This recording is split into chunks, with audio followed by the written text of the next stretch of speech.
Di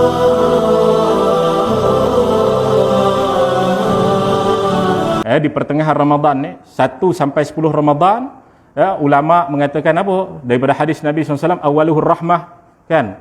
Awalnya adalah rahmah, wa awsatuhu maghfirah, iaitu pertengahannya adalah pengampunan daripada Allah, wa akhiruhu itqum minan nar. Itqum minan nar, iaitu apa?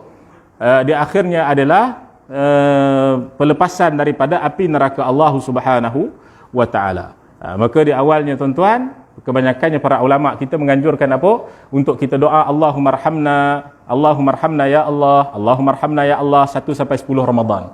Kebiasaan begitulah. Kalau di pertengahan Ramadan, Allahumma ighfir lana, kita doa supaya diampunkan. Kenapa? 11 sampai ke 20 Ramadan itu waktu fatrah ataupun waktu bahagiannya diampunkan, maghfirah Allah Ta'ala. Sebenarnya ada perbahasan yang panjang dalam bab hadis ni. Perbahasan yang sangat panjang dalam hadis ni. Cuma ni secara ringkaslah kita sama-sama kita mengingati. Kemudian akhir sekali apa? Akhir sekali kita banyakkan baca apa? Allahumma inna nas'aluka ridhaka wal jannah wa na'udzubika min sakhatika wan nar. Begitu. Sebab tu ada para ulama kita menganjurkan kepada satu jenis zikir, iaitu apa? Zikir asyhadu an la ilaha illallah astaghfirullah nas'alukal jannata wa na'udzu bika minan nar. Asyhadu an la ilaha illallah astaghfirullah nas'alukal jannata wa na'udzu bika minan nar. Pertama syahadah, asyhadu an la ilaha illallah. Itu dalam hadis Nabi SAW menyatakan perbanyakkan kalimah la ilaha illallah di bulan puasa. Di bulan puasa perbanyakkan kalimah la ilaha illallah. Bahkan disebutkan dalam hadis Nabi SAW yang banyak, kalimah la ilaha illallah ini adalah kita kata satu kalimah yang teramat mahal, yang tidak mampu untuk dibandingkan dengan apa-apa harta dunia sekalipun. Bahkan dikumpulkan seluruh harta daripada 7 tala langit, 7 tala bumi, nak dibandingkan dengan kalimah la ilaha illallah, maka semua itu lebih jauh, lebih kecil lagi daripada kalimah la ilaha illallah. Maka perbanyakkan kalimah la ilaha illallah. Itu anjuran daripada hadis Nabi SAW. Yang kedua, perbanyakkan istighfar, astaghfirullah. Sebab itu tadi itu asyhadu an la ilaha illallah astaghfirullah. Istighfar.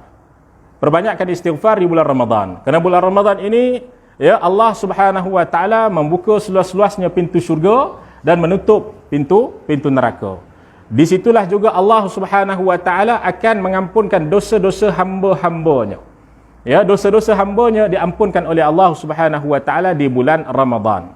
Okey, maknanya di bulan-bulan yang lain semua diampunkan oleh Allah, tapi yang kita katakan terlalu besar pengampunan Allah itu antaranya di bulan Ramadan. Sangat-sangat besar pengampunan Allah. Bahkan dikatakan satu amal yang kita buat di bulan Ramadan, satu sunat umpama fardu, dan satu fardu digandakan oleh Allah Ta'ala 70 kali melebihi bulan-bulan yang lain.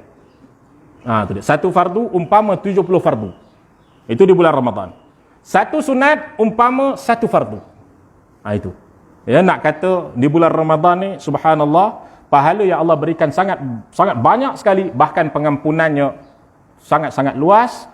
Sedangkan di bulan-bulan yang lain pun kita tahu pengampunan Allah sangat luas, tetapi seolah-olah diisyaratkan bulan Ramadan ni, siapa yang berpuasa, maka Allah SWT akan berikan pengampunan, begitu.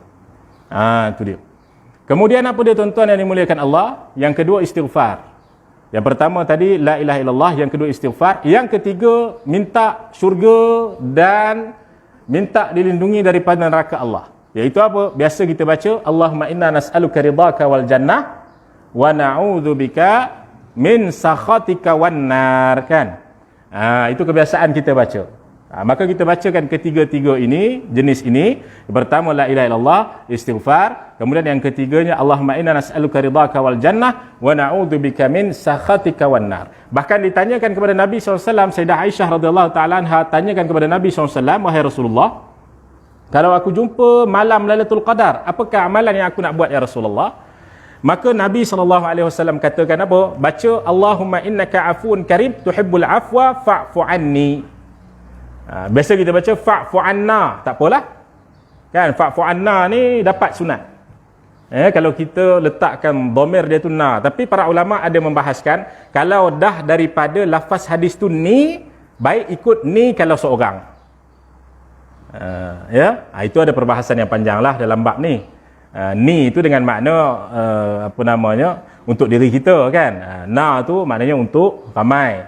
Tapi disunatkanlah di sisi mazhab Syafi'i kita, kalau kita nak bacakan doa walaupun kita seorang, disunatkan untuk na juga. Maknanya belakang tu Allahumma ighfir lana. Biasa kita baca Allahumma ighfirli.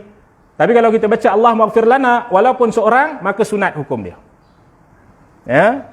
Cuma ada ulama berpendapat, tapi kalau dah datang lafaz hadis ni, sebaiknya ni, gitu. Kalau lafaz hadis macam tadi tu yang saya sebutkan, Allahumma innaka afun karim tuhibbul afwa fa'fu anni. Tapi kalau dah ramai, maka baca na jugalah. Boleh faham ya? Itu dia. Jadi tuan-tuan yang dimuliakan Allah Subhanahu Wa Taala, itu antara anjuran kalau di malam-malam yang terakhir, 10 malam yang terakhir, untuk kita membaca Allahumma innaka afun karim tuhibbul afwa fa'fu anni. Iaitu apa? Itu doa supaya Allah ampunkan kita. Doa supaya Allah Subhanahu Wa Taala ampunkan kita, segala dosa-dosa kita itu diampunkan oleh Allah Subhanahu Wa Taala. Afu ni tuan-tuan, al-afu ini iaitu satu pengampunan yang mana dosa tu akan didelete terus. Dosa tu dia akan didelete terus. Itu al-afu. Ya. Kalau satu lagi jenis, iaitu istighfar astaghfirullahalazim. Kalau dari segi maghfirah dia beza dengan al-afu. Maghfirah, kalau biasa kita baca astaghfirullahalazim, itu dosa itu dia tak didelete lagi. Itu kena faham. Dosa tu tak didelete lagi, tapi takkan dikira di hari akhirat kalau Allah ampunkan. Sebab tu ada ayat fasawfa yuhasabu hisaban yasira. Dalam Sahih Bukhari ada beritahu bahawasanya akan berlaku hisab, tapi hisab tu maknanya hitungan itu hitungan yang yasira, iaitu yang ringan, yang mudah. Maknanya apa? Seolah-olah apa sahaja kejahatan yang kita buat itu dia dilalukan terus tanpa orang nampak. Macam tu. Itu dari segi maghfirah. Iaitu dari segi maghfirah. Itu beza dalam bahasa Arab lah. Kalau kita nak bahaskan lagi panjang lah kan. Dari segi maghfirah. Tapi kalau al-afu, kita minta afiat daripada Allah. Allahumma innaka afun karim. Makna afu ni apa dia? Iaitu dosa kita tu bukan ditinggalkan, diampunkan sahaja, tidak, malah diampun dan dikeluarkan terus dosa tu, hapus terus. Itu al-afu. Itu dia, ya. Tak dalam buku catatan. Tak dalam buku catatan. Wallahu taala a'la wa a'lam.